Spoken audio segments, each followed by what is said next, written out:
हरि ओम, Radhe Radhe friend. मैं संजू जमुहर लोकगीत आप सभी फ्रेंड के बीच में बहुत ही धमाकेदार कहरवा नाच गीत है पति पत्नी का।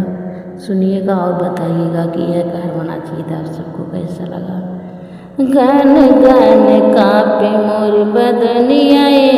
बालम, गन गन कापे मोर बदनिया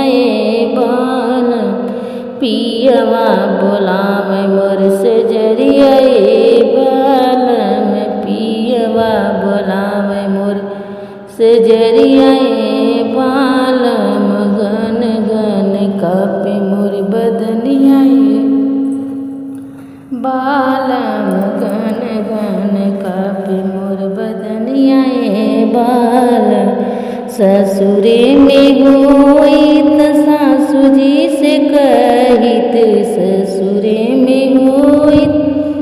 त सासु जी से कहित, मम्मी से कह डरिया लागे मोरे बालम, मम्मी से कह डरिया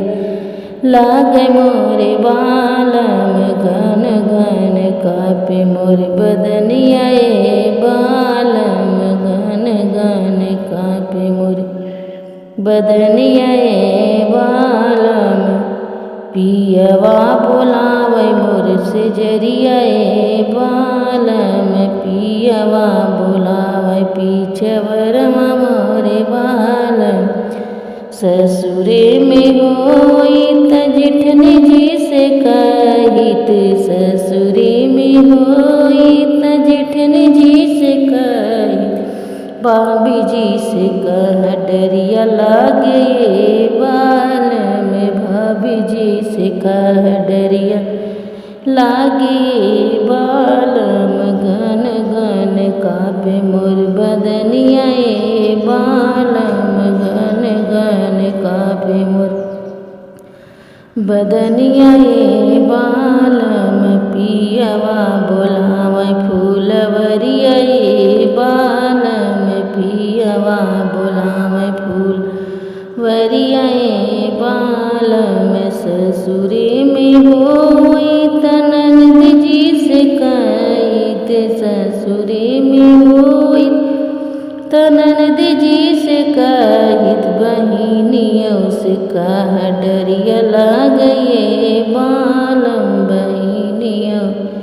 से कह डरिया लागे बालम, गन गन कापे मोर बदनिया बालम, गन गन कापे मोर बदनिया बालम, पियवा बोलावे बसवरिया बालम, पियवा बोलावे बसवरिया बालम। ससुरे में होइत देवर जी से कहित, ससुरे में होइत त देवर जी से कहित, भैया जी से कह डरिया लागे बालम, भैया जी से कह डरिया लागे